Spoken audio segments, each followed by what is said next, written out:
Dune es probablemente una de las obras literarias de ficción más influyentes en el arte, la cultura pop y, claro, el cine.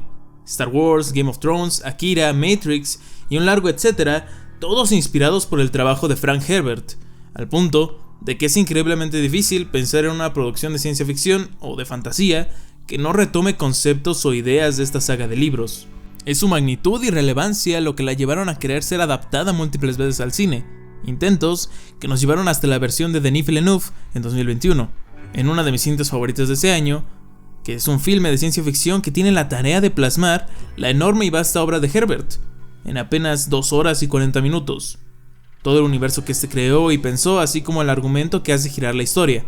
Paul Atreides, las manipulaciones de las Bene Gesserit y su papel en un mundo explotado y masacrado por sus recursos. Desde una primera instancia tenemos 2 cosas claras. La primera es que Villeneuve tomó la inteligente decisión de dividir su adaptación de la novela en 2 partes, tomándose el tiempo de poner cada imagen de manera efectiva en pantalla para hacerle justicia al material de origen. Y la segunda y más importante, que exploraremos en este video, son esos matices que vienen desde las páginas y que hacen tan rica esta historia. Su manera de tocar la explotación de diferentes pueblos, las guerras, la tecnología, la fe, la política, los medios como arma y manipulación y un enorme etcétera, que nos pone en un lejano y arenoso mundo lleno de muerte y dolor, que aunque no lo creamos, no está tan lejos de nuestra realidad. Advertencia: este video tiene spoilers de la primera y segunda parte de Dune de Denis Villeneuve. Si aún no las has visto, te las recomiendo muchísimo. Son experiencias cinematográficas maravillosas para disfrutar, analizar y sentir. Forma tu propio criterio y cuéntame en los comentarios si te gustaron estas adaptaciones o si no te terminaron de convencer. Te estaré leyendo en los comentarios, pero por ahora, sigamos con el video. Probablemente esto ya lo sabes. Joseph Campbell fue un antropólogo y mitólogo estadounidense que, tras estudiar diversas culturas y sus mitologías, definió el modelo básico que muchos de sus relatos tenían, el monomito, el del viaje del héroe, que nos cuenta cómo un personaje se lanza a la aventura, a lo desconocido, para alcanzar un propósito mayor. Este modelo está dividido en diferentes etapas, que en resumen nos cuentan la historia de una humilde persona que, destinada a cumplir un propósito, es llamada a la aventura, que aunque rechaza en un principio, termina aceptando bajo la tutela de un personaje sabio que le cuida y guía en su viaje, en donde enfrenta diversas pruebas. Estas lo pondrán en situaciones de vida o muerte, y para volver a su hogar y realizar un cambio en él, tendrá que vencerlas todas para levantarse finalmente como un héroe, un ser nuevo que tras sus experiencias ha crecido y se ha fortalecido. El modelo de Campbell está presente en cientos, miles, tal vez incluso millones de historias desde nuestra antigüedad hasta nuestro arte actual. Es un patrón constante que habla de una experiencia común entre los seres humanos. Sin embargo, no todos los autores siguen este camino, y a veces darle un giro adecuado a este tropo nos permite conocer más de nosotros mismos, de nuestra sociedad y la cultura más allá de una historia entre el bien y el mal. Así, llegamos a la historia que Herbert escribió en su novela y que es plasmada por Villeneuve en las películas, liderada por Paul Atreides, quien en un principio podemos creer que está cumpliendo este mismo camino del héroe. Sin embargo, conforme la historia avanza, nos comenzamos a dar cuenta de que este no es el mismo mito. La figura que se levanta de un ataúd de arena para renacer no es un héroe, sino un tirano más disfrazado de lo primero. Esta es la historia de un pueblo que cree que está viendo a su mito ocurrir frente a sus ojos, un ser en el que pueden depositar su fe, uno al que arrodillarse y seguirlo hasta la muerte para alcanzar la gloria. Pero, ¿realmente lo es? En varias entrevistas, Denis Villeneuve ha hablado acerca de los cambios que realizó del libro a la película y dijo lo siguiente: hay un cambio importante, pero quiero decir que cuando Frank Herbert escribió el libro y cuando este fue lanzado, él se decepcionó de cómo las personas percibieron a Paul Atreides.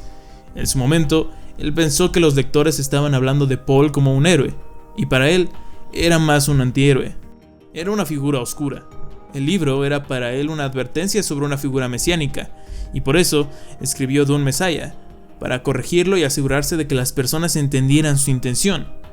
Conocía esa historia y tenía el beneficio de haber leído Dune Messiah, así que escribí la parte 2 teniéndolo en cuenta. Es por eso que el personaje de Chani es ligeramente diferente en mi adaptación a su contraparte literaria, y eso me ayudó a plasmar esa intención inicial de Frank Herbert en la pantalla. Dune no es la historia del joven de naturaleza humilde que descubre que tiene el poder de generar un cambio. de hacer el bien, que es instruido para vencer el mal. En este universo, las intenciones son gobernar o ser gobernado, tener poder o ser sometido, matar o morir. El bien se ve nublado ante la realidad de una sociedad manipulada entre las sombras. Atreides, Muad'Dib, Lisan al-Gaib, Usul y todos los nombres que se le dan a este personaje son títulos para un ser que se ha convertido en el Mesías de Arrakis. Pero él no es realmente un elegido, no estaba destinado a salvar y es más bien un reflejo de los peligros que la figura mesiánica tiene para nuestras sociedades. El peligro de crear ídolos, de seguir ciegamente los mensajes de los medios, de dejarse oprimir por las personas que vienen de afuera. Es un recordatorio de nuestra historia y cómo actualmente sigue sucediendo.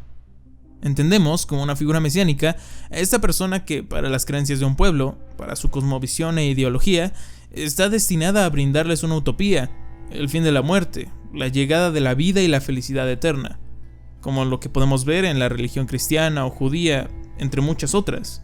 Habitualmente en este tipo de relatos y religiones, el Mesías tiene un pueblo elegido, uno en el que intervendrá para poder llevarlos a la victoria, para alejarlos de la derrota y llenarlos de esperanza. En el universo de Dune, las Bene Gesserit han plantado creencias allá y acá a su beneficio. Arrakis no es la excepción. Les han hecho creer que alguien de afuera vendrá a sus tierras, que aprenderá de ellos y les romperá las cadenas de la opresión en la que viven. Los sacará de las ardientes arenas para brindarles paz y verde vegetación. Les han hecho creer que vendrá la proclamada voz del exterior. Esta es una clara crítica y comentario al recurrente tropo del Salvador Blanco, que podemos ver en diferentes obras narrativas en las que, para que un pueblo pueda salir de la tragedia en la que viven, necesitan del hombre blanco que viene de afuera para rescatarles, del hombre exterior que les trae la victoria, en este caso Paul Atreides, como un reflejo cultural que hace menos a los nativos de una tierra y que engrandece a los privilegiados. No siendo el único paralelo con nuestro mundo, pues los Fremen, el pueblo de Arrakis, claramente son representación de diversos pueblos que han sido masacrados en nuestra realidad a cambio de sus minerales, de sus recursos naturales, y que han sido hechos menos o guiados a la muerte con fines meramente egoístas. Han sido conquistados de manera religiosa, conquistados de manera militar y finalmente terminan destruidos. En Arrakis han esperado por el Salvador externo para que venga a sacarlos de sus penas, pero ¿realmente necesitan de él? Las Bene Gesserit saben que la humanidad requiere de algo para sobrevivir, de algo que es mucho más fuerte que cualquier espada, ejército, recurso natural o arma de destrucción masiva. La fe, una fuente de energía inagotable que nos guía a una dirección concreta, una con la que puede controlar a su placer y voluntad a las personas, una que una vez en sus manos les permitió debilitar a quien sea en su camino, a plantar y ordenar a favor de todas sus intenciones. La fe siempre nos ha acompañado a lo largo de nuestra historia. Parece ser un factor filosófico importante en nosotros, en nuestro anhelo por conocer más, ser más y hacer más. Comenzamos a creer en el exterior y en cómo ello nos llevó a la creación o la paz. Pero la fe no siempre es buena, pues la humanidad sigue siendo carne y en la carne han matado, conquistado, torturado y destruido en nombre de su fe. Pues esta es algo que los mantiene de pie, algo que les da una meta. La espiritualidad se ha corrompido por los hombres hambrientos de poder. Pues en sí misma, la espiritualidad guarda verdadera paz, pero el peligro permanece latente ante la inexplicable mirada del ser humano atraído por el pecado y la muerte, quien muchas veces no moverá ni un solo dedo hasta que no haya recompensa con ello, o que no lo hará hasta que alguien venga a sacarlo de su miseria, hasta que una profecía se escriba y hable de su libertad.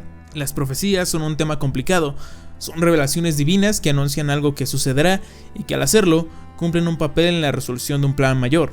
Sin embargo, si las profecías suceden, sí o sí, ¿quiere decir acaso que el libre albedrío no existe? ¿Que estamos ligados al destino de una u otra forma? ¿Y simplemente debemos cumplir con aquello que se cree y no hay más? La historia de Paul está ahí para hablarnos de un tema en concreto, el peligro que hay en la fe y en el engrandecimiento de las personas.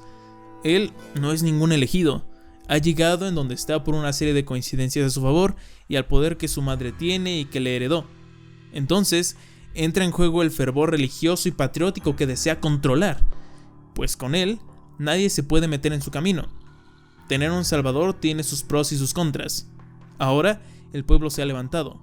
Los Harkonnen aparentemente han sido derrotados y ahora hay un nuevo emperador para todos. Sin embargo, ¿cuánta sangre deberá ser derramada para ello? ¿Cuántos planetas deberán ser vaciados de sus riquezas para el beneficio de los pocos? ¿Cuántas culturas deberán ser masacradas y exterminadas a favor de un solo hombre? En algunos planos de esta segunda parte, podemos ver al Muad'Dib entrar a escena después de estar envuelto en la arena, la cual parece haberlo bañado en oro. Lo pinta como una figura gloriosa que es enaltecida en coro por el pueblo Fremen.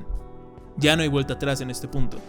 La Guerra Santa está ahí, y ahora una sola persona tiene en su poder a un ejército de invencibles guerreros que, para bien o para mal, creen en todo lo que él haga y hará, y que de ahora en adelante harán un gran cambio para su universo, sí, derrotando a los opresores, pero hasta qué punto son diferentes a ellos ahora. Chani fue modificada por Villeneuve para funcionar como un elemento narrativo que le deje claro algo al espectador. Paul y compañía no son héroes. Aprovechan la ingenuidad y los medios para crecer en una guerra de intereses personales. Ella deja algo en claro. La presencia de Lisan al-Gaib es la presencia de un esclavizador. Ella cree en su pueblo, no en un libertador. El Mesías para Chani no existe, porque en Arrakis no hay ningún Mesías, solo especia para hacer millonarios a los hombres y guerreros para exterminar a sus enemigos. La historia de amor que se plantea entre su personaje y el protagonista está ahí para recalcar el lado más humano y a la vez egoísta de quien lidera la historia. Uno que lo hace complejo y que le da matices a su personalidad y motivaciones, pues si bien inicialmente parece rechazar el manto del tan aclamado héroe que personajes como Stilgar creen que es, especialmente al ver lo que puede ocasionarle a él y al mundo seguir esa guerra santa, al final del camino, su intención siempre fue aprovechar el poder político que la profecía le daba, tomar la fe de la gente y usarla a su favor, aunque eso finalmente signifique que se sacrifiquen en su nombre. Y para que, mientras se posa en la cima de una montaña y su nombre sea aclamado por todos, quienes lo ven como una parte más del monomito, la única persona que ve más allá de esas alabanzas sea quien más lo ha amado, quien encuentra al hombre bajo la arena y la especia, quien sabe que han sido conquistados y guiados a un camino de muerte y destrucción, a uno de donde ningún Mesías los va a poder sacar. Esto es todo por este video. Encuentro la mitología detrás del universo de Dune increíblemente profunda e interesante, especialmente por su manera de tocar la religión, la sexualidad, la ecología, la fe y la política con conceptos tan interesantes. Cuéntenme, ¿les gustan las adaptaciones de Dune de Denis? Los estaré leyendo en los comentarios.